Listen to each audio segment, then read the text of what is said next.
Hi guys, welcome back. I am Vivek Singhal from tradingwithvivek.com। और आज मैं बताने वाला हूं आपको एक रिलायंस इंडस्ट्रीज ग्रुप कंपनी यानी कि मुकेश भाई की कंपनी जो फ्री में अवेलेबल है। अब ये कंपनी फ्री में कैसे अवेलेबल हो सकती है और रिलायंस इंडस्ट्रीज ग्रुप की कंपनी फ्री में कैसे अवेलेबल हो सकती है, मैं यहाँ पर सारी चीजें बताऊंगा आपको। और आगे बढ़ने से पहले टू इंपॉर्टेंट पॉइंट कि यहाँ पर मेरी किसी भी तरह की आपको रिकमेंडेशन नहीं है बाय या सेल करने की। जो भी डिसीजन लेना है आपने अपने हिसाब से लेना। मेरे कहने से यहाँ पर सीखना है कि किस तरीके से हम डिटेल में जाकर अच्छी कंपनीज को चूज कर सकते हैं जो फ्री तक में अवेलेबल हैं। और लेकिन इन कंपनीज के ऊपर निगाह नहीं जाती। निगाह क्यों नहीं जाती? क्योंकि हम उतना डीप डाउन जाकर पढ़ते नहीं है, सीखते नहीं है, समझते नहीं है। हम जो चीजें हमारे लिए बहुत ज्यादा इंपॉर्टेंट नहीं है, जिसको हम टीवी कहते हैं, वहां ज्यादा ध्यान देते हैं। और जो चीज हमें रीड करनी चाहिए शायद कम देते हैं। तो हमें सही ट्रैक पर आने की जरूरत है जहां तक कंपनीज के फंडामेंटल्स को स्टडी करने की बात है। दूसरा, अगर चैनल सब्सक्राइब नहीं किया तो सब्सक्राइब कर लें, क्योंकि ठीक 7 बजे 7 o'clock एवरीडे एक न्यू वीडियो लेकर आते हैं जिससे हम सबके, हमारे आपके सबके trading and investing skills sharp हो सके, हम बेहतर कर सके, हम अच्छा कमा सके, हम गलत ट्रेड में पड़ने से बच सकें। जो भी ट्रेड लें हम सोच समझ कर लें। और एक और इंपॉर्टेंट पॉइंट है, किसी भी कंपनी में जितनी मर्जी अच्छी हमारी अपॉर्चुनिटी हो, हमें 5% से ज्यादा एक स्टॉक में पैसा नहीं लगाना चाहिए। आगे बढ़ते हैं। आगे बढ़ते हुए, the company name is Dan network limited. Dan network का रिलायंस इंडस्ट्रीज की कंपनी है। देखो यहां साफ साफ लिखा हुआ है, is subsidiary of Reliance industries. Dan network is one of the largest cable network distributors in India and it was acquired by Reliance industries in FY19। ये रिलायंस इंडस्ट्रीज ने यहां पर एक्वायर की थी। और जो ये कंपनी है, इसका 94% जो रेवेन्यू आता है वो रेवेन्यू आता है केबल टीवी बिजनेस से। अब जो केबल टीवी बिजनेस है, केबल टीवी बिजनेस में यहां पर टू बड़ी बड़ी कंपनीज ऑलमोस्ट फेल हो चुकी हैं। One is dish TV and second is Videocon, D2H जिसका नाम था। और यहां पर अभी टू डोमिनेंट प्लेयर्स थे। वन इज एयरटेल और one is Tata and third one is Reliance. तो यहां पर अभी इंडिया में 3 डोमिनेंट प्लेयर्स हैं। जैसे इंडिया में अभी अगर हम मोबाइल नेटवर्क की बात करने लगे तो 3 प्लेयर्स ही हैं, of course again Airtel, Reliance and idea. लेकिन डिश टीवी में यहां पर आइडिया नहीं है डोमिनेंट प्लेयर, यहां पर रिलायंस है। एंड रिलायंस इंडस्ट्रीज ने इसको इसीलिए परचेज किया था जिससे ऑल ओवर इंडिया अपना अच्छा बिजनेस कर सके। And this company has a presence in 13 states और 13 स्टेट्स में 500 सिटीज एंड टाउन में इनकी यहां पर पहुंच है। और ये एक अच्छी बात है, मींस ये ग्रोइंग बिजनेस है। और ग्रोइंग बिजनेस किस तरीके से है यहां पर, क्योंकि जो बाकी प्लेयर्स हैं वो कम होते जा रहे हैं। जिसके घर में टीवी नहीं थे उनके घर में टीवी आते जा रहे हैं। पॉइंट ये आता है विवेक भाई, काफी लोग अब टीवी के बदले मोबाइल में चीजें देखते हैं। तो अगर मोबाइल में देखते हैं, इनकी वेबसाइट पर जाते हैं तो इनके पास सारे ऑप्शंस हैं। यहां पर ये डैन केबल के नाम से तो है ही, जिसमें सारे ही इनके प्रोग्राम्स होते हैं, सारे चैनल्स होते हैं। उसके साथ में ब्रॉडबैंड भी है, they are the internet provider as well. And Dan TV plus भी है, कि यानी कि आपके मोबाइल पर, आपके लैपटॉप पर या आपके आईपैड पर और कहीं भी आप इसको चला सकते हैं, टीवी देख सकते हैं। So they have given all the options.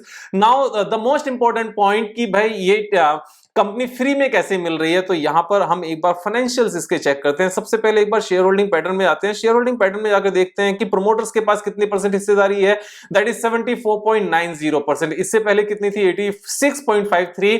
लेकिन क्योंकि जो सेबी की गाइडलाइंस हैं, सेबी की गाइडलाइंस के अकॉर्डिंग जितनी भी लिस्टेड कंपनीज हैं उसमें पब्लिक पार्टिसिपेशन 25% का होना मैंडेटरी है। Promoters can not have more than 75% stake. तो यहां पर 25% पब्लिक के पास रखने के लिए, उनके पास लाने के लिए यहां अपनी होल्डिंग को कम किया गया। और जो अपनी होल्डिंग को कम किया वो प्रोपोर्शनेटली कम किया गया। Now Jio futuristic digital, Jio digital distribution and Jio television, इनके पास यहां पर 36%, 15% 15.47%, यानी कि कुल मिलाकर यहां पर 67% के आसपास इनके पास हिस्सेदारी है। और बाकी यहां समीर मनचंदा जी के पास है, ल्यूसिड सिस्टम्स प्राइवेट लिमिटेड के पास है, यहां स्ट्रॉन्ग होल्डिंग है।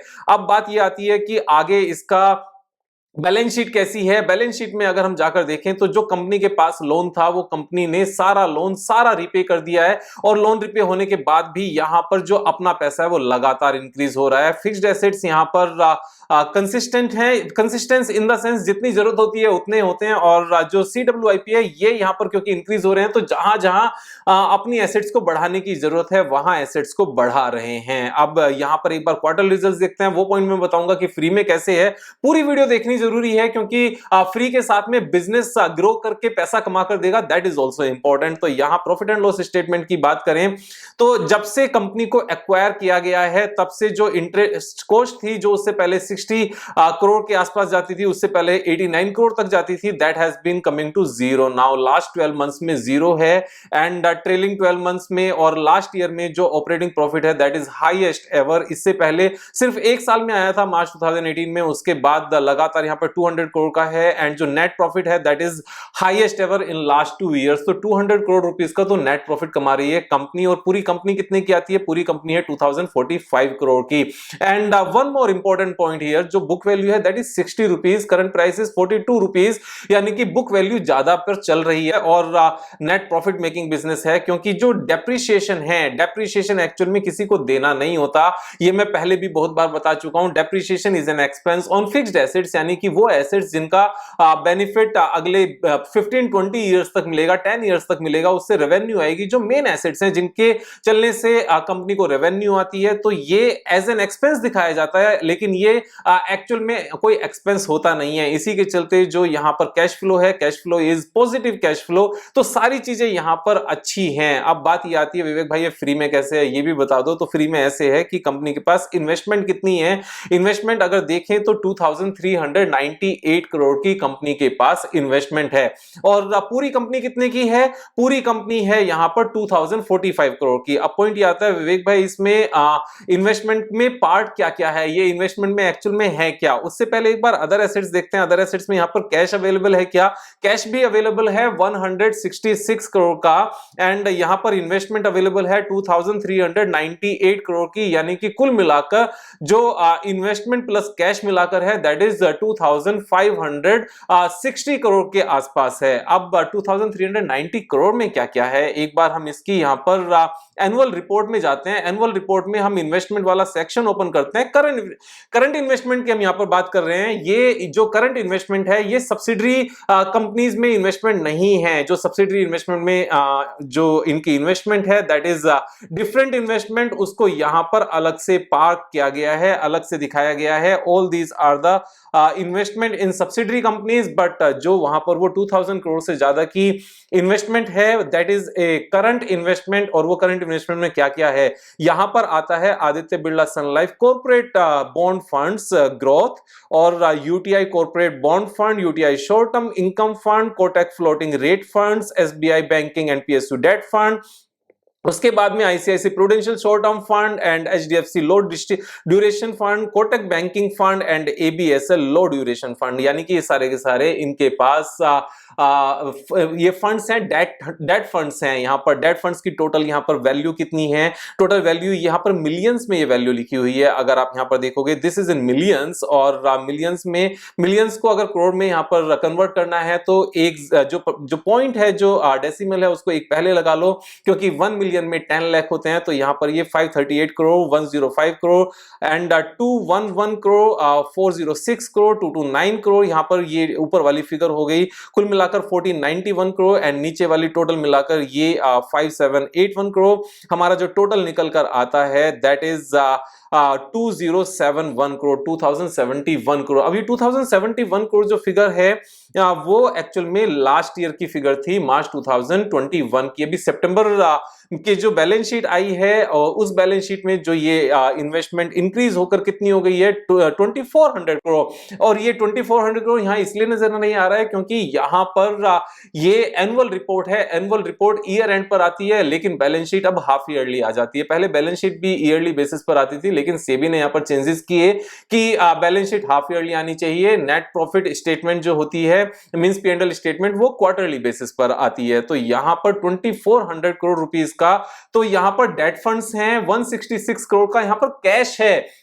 कुल मिलाकर 2560 करोड़ रुपीस का तो लिक्विड कैश अवेलेबल है। 2560 करोड़, 2560 करोड़, 2560 करोड़। एंड पूरी कंपनी कितने की है? पूरी कंपनी 2045 करोड़ की है। यानी कि 2000 करोड़ रुपीस में कंपनी को परचेज करो, 2560 करोड़ का डेट फंड ले लो, और जो पूरा जो बिजनेस है वो साथ में फ्री में ले लो।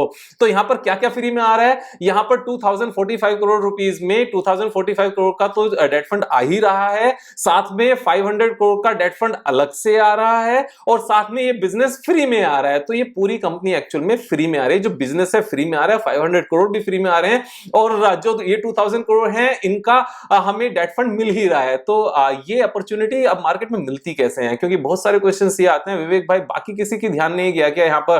देखो, ध्यान ना बहुत लोगों का जाता है, एंड ऑपरेटर साइलेंट तरीके से बाइंग भी करते हैं, एक ही लेवल पर रोक कर भी रखते हैं, सारी चीजें लगातार चलती हैं। अब ऐसा हमें क्या ये लगता है कि रिलायंस भाई मींस मुकेश भाई की जो कंपनी है वो बस ऐसी चलती रहेगी, इतनी सस्ती वो पब्लिक के पास रहेगी?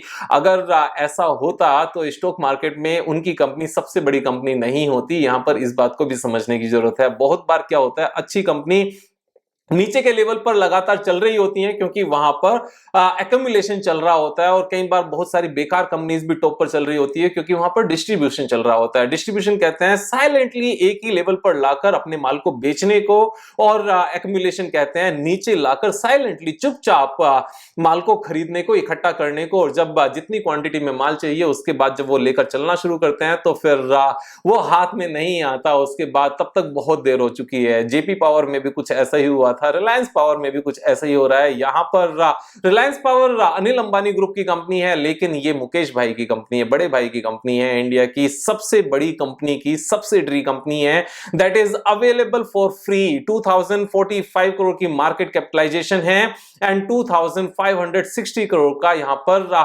कैश अवेलेबल है, लिक्विड मनी अवेलेबल है, और जो पूरा बिजनेस है वो सारा का सारा फ्री में है। तो इस तरह की अपॉर्चुनिटीज मुझे रोज रोज नजर नहीं आती। आप अपने हिसाब से डिसीजन लेंगे, सीख कर करेंगे। मैं हमेशा कहता हूं कि सीखना बहुत जरूरी है। मैं एवरीडे यहां पर वीडियो डालता हूं, एवरीडे 7 o'clock वीडियो आती है। एक दो दिन का महीने में, मंथ में कभी मिस हो जाए तो बात अलग है, अदरवाइज एवरीडे 7 o'clock वीडियो आती है। पूरी वीडियो को ध्यान से देखना चाहिए, सारी बातों को समझना चाहिए, सारी बातों को समझ के, सोच समझ के अपनी जितना कैपिटल है, जो पैसे को आप लंबे टाइम तक मार्केट में लगाकर रख सकते हो, सिर्फ उस पैसे को एक डाइवर्सिफिकेशन के साथ में हमें इन्वेस्ट करके चलना चाहिए, तभी हम रिच बन सकते हैं। समझदार बनने की जरूरत है, समझदार बनते रहेंगे, देखते रहिए वीडियोस।